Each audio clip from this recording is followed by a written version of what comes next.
Yeah. will be wiped away because all of existence is within his dream. The god tells Randolph Carter that he's right. All of existence is in his dream. So if he wakes... What's good, Samurai Gang? It's your boy, Sue. And yes, we're back with another video, y'all. And I'm so excited to be reacting to Yog-Sothoth. Apparently, he's supposed to be stronger than Azathoth, right? And Azathoth basically beats almost all gods besides your boy Sun Wukong. But he beats almost everybody else, just not my boy. So, with that being said, like, Kazi, you're a funny guy though. I'm a Goku fanboy. I love Goku. That's my guy. Goku is my guy. He's like the coolest version of Goku, right? That's my guy, right? But no, we gotta take our L's. Sometimes we just gotta take an L, and that's one of our L's. It's okay. He's too broken.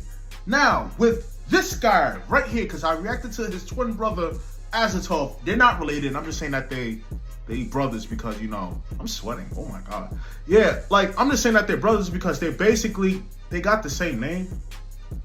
So to me, they're like brothers. Anyway, we about to see how strong he is, basically. Let's check it out.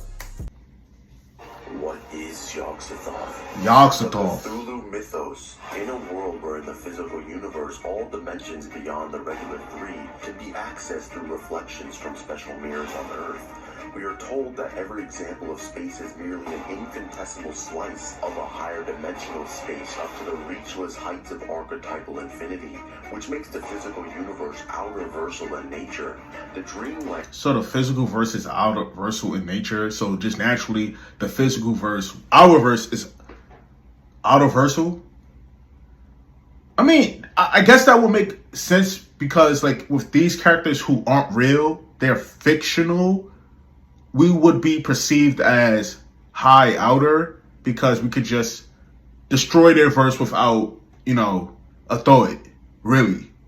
But if these people were actually real, like if these things were actually real, we're done. It's over. It's a wrap. We're not surviving. We can't stop a black hole. Right? Like, think about it. Think about it for a second. If these fictional beings were actually real in our physical verse, you know what's crazy? Not to sidetrack anything, but I just thought about something.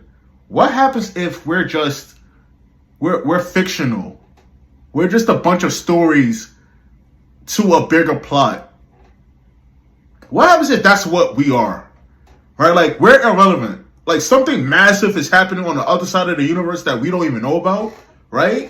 And we're just like non-important people on this one blue planet that we live on. And we're just so irrelevant. What happens if that's us? And we're just existing with no problems, no meteors that could destroy our planet, even though that they could. But, like, what happens if that's us? Crazy. Only accessible through sleep and dreaming, transcends the physical universe entirely, as beings of higher and lower dimensions can perceive and comprehend each other here. Hypnos, a god of the Dreamlands, along with the narrator of the story, want to see what lies beyond this world. They travel up through the Dreamlands in such a way that cannot be described and has no distinct and defined existence, only being able to describe the experience as soaring or plunging, as they travel up through the layers, with each one seeming like a dream to the last, beyond all thought and entity, with Hypnos believing he can rule over everything in existence at this point, until they reach it. And I'm not gonna lie, you know who's above existence? I'm not gonna say no names, but you know who I'm about to say. You know who's above existence. You know who reached that type of godhood. I'm not gonna say names, but we know who reached above existence. Like, he's not affected by it. It don't affect him because he's above it. He's on a different plane of existence. This is not glazing. This is just reminding people where they're at, what level they're at. I'm not saying no names. I'm just saying that some people are just better than others. Some people are just greater than others. Some people, yeah, I could be a hype man if I really wanted to, but listen, I'm just saying that some people can't touch other people. The final layer, the last barrier, the last one. Hypnos alone travels past this final barrier as the narrator of the story is unable to and is sent back to the waking world. Okay, so here's my thing, right? Like, all jokes aside, right? All jokes aside, right? The narrator, the person who narrates the story, right? I never thought of that person being like strong, or like, so let's say if it's the author who's narrating the story, right? They just writing the story. They're not like, they themselves don't have no feats. Like, if we took it seriously and went, okay, you're the author, you wrote the story, but you yourself in the physical world don't have no powers at all. You can't do half the things that you wrote other people to do. So I don't really take the narrating thing seriously at all. I feel like that should be debunked, right? Like, you yourself in the physical world can't do nothing in the fictional world. Like, you can't the abilities that happens in your world, you can't do yourself. So I don't take the narrator or author seriously. Like, that's not an impressive feat. Like, when people tell me that, it's like, no, you're not impressive. Like, if I could beat you up, then you know you're not. And I'm not high out or nothing. I'm just a regular guy who talks about showing people on the internet from time to time. That's all I gotta say. When Hypnos returned, he describes what he saw as horrific beyond comprehension, as he begs the narrator to never fall asleep again. After years of fighting, Hypnos falls into a deep sleep and never wakes up again. This boundless being dies from whatever he saw beyond that final barrier. But what did he see? He witnessed the court of Azathoth, that last amorphous light of the nethermost confusion that blasphemes and bubbles at the center of... What I'm trying to figure out is, why do they take that type of form? That form is so ugly. It's an ugly looking form. Like, you're a bunch of eyeballs, squids. You're a big ass squid. You're a big, like, it's a big octopus in space with a bunch of eyes and mouth. Like, I don't get, like, it's just all, why is that like the form? Like, who created him? Who created this? And why is an octopus always like Cthulhu? An octopus with a body. Why is that the design choice? Like, what benefit do you have by being a humongous octopus with a bunch of eyes? And another thing, like original angels, they're big octopuses with a lot of eyes. Why is that the design choice? All infinity, as the boundless demon Sultan sits in the middle of infinity as the creatures around him dance in the horrific plane of a demonic flute. Just going there can make... You could argue that they're actually angels too, because they look just like them. It's just that they don't got feathers. I'm not trying to make this religious. I'm just like, this is just like certain stuff that I'm just pointing out that I've seen in different videos about this particular character. Boundless entities lose their minds and ultimately die. But that's when somebody tries to do it again.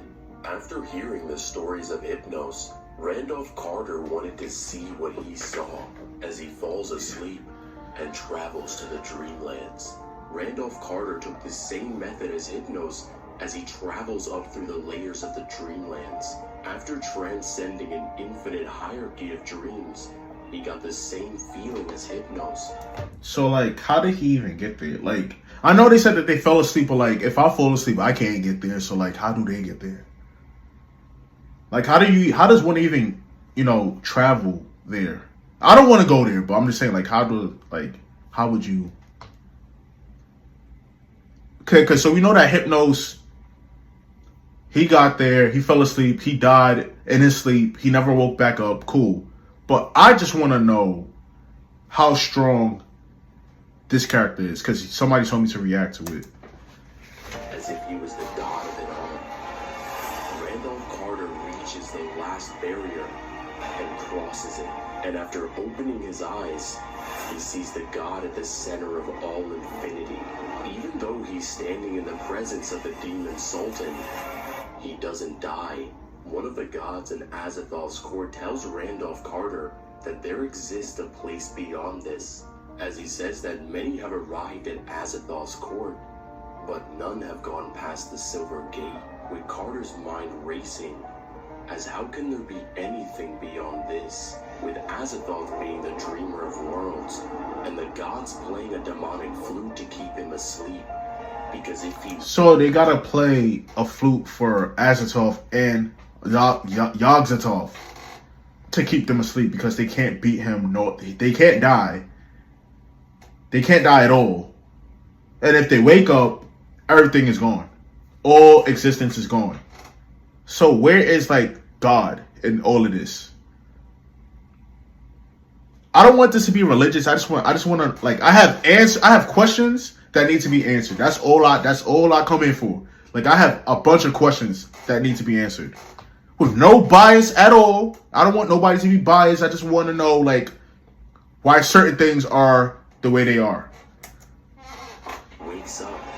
All of existence Yeah. will be wiped away, because all of existence is within his dream. The god tells Randolph Carter that he's right.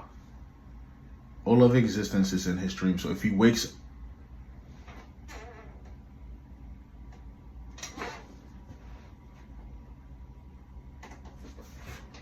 Wait. Okay. So now I got this thing now. So you know how, like, when we go to sleep and we see a bunch of stuff in our dreams. Some of us see a bunch of stuff in our dreams, and then we wake up, it's gone. Right? So basically, even if we are the physical, like, verse, right? It's a dream to him. So we're not really... Wait.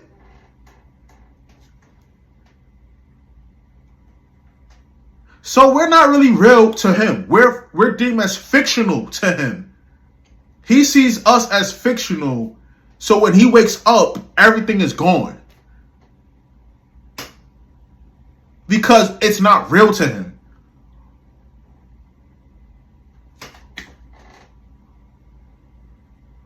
No, wait, how does... Wait,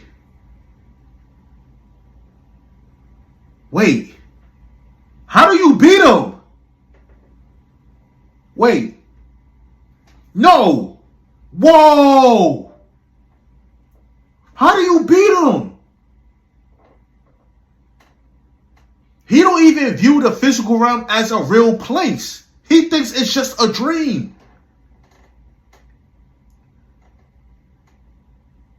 That's nuts. Right. All things will cease to exist. All but one. The god repeats himself. There is a place beyond this. The god takes Randolph Carter to another realm, and he looks up and sees a silver gate. And even at this point, the god that led him there can no longer pass. Avatars or archetypes rush upon him and infuse their power into his being, with each of these archetypes transcending Azathoth and then transcending each other. They infuse him with power that allows him to reach the gate. However, when he looks back, he realized there were an infinite amount of gates, with the key in his hand to unlock the last one. With the book describing the distance between each and every gate, as large as the entire journey so far, meaning Randolph Carter's journey from the physical world to the Dreamlands, plunging himself into an infinite hierarchy, with each realm feeling like a dream to the last, is the existence is so annoying. Oh my god. This is so annoying. Not the video, but the fact that every time you go into a different realm, a higher plane of existence, it's a dream. Do you know what that means, bro? If it's a dream, because think about it for us, right?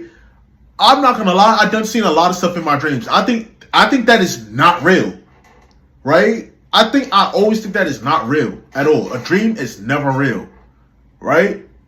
But that in actuality could be another plane of existence where if we wake up, that plane of existence cease to exist because we woke up. Yo, that's nuts. Distance between each and every gate. Carter extends his hand and puts the key in the gate. And when he does, all the archetypes cease as they know this is the end. He opens the gate. And when it swings open, he stares out into the abyss. And what he sees out there in the darkness is nothing. That's nuts. No. He sees everything. Everything that was. And everything that will be. The all-in-one. He realizes everything in existence is... Carter realizes that the physical world... No, you gotta finish that sentence, bro. He realized that what? What did he realize? Hold on. That will be the all-in-one.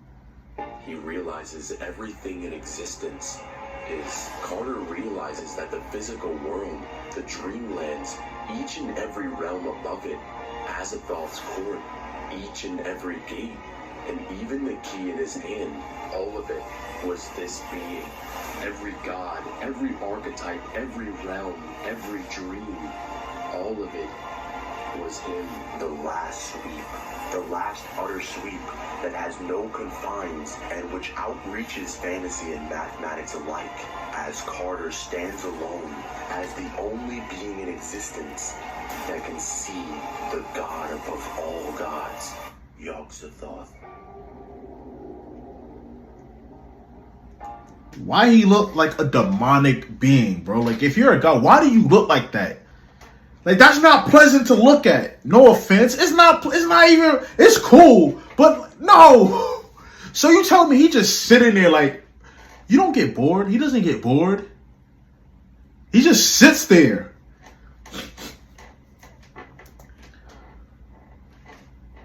Oh, wait.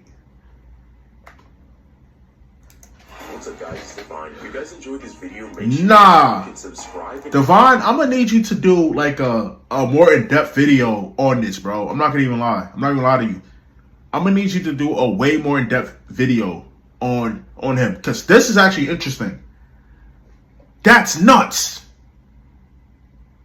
Oh my god. This been your boy Sue. We out of here, y'all. Peace. See you guys in the next video.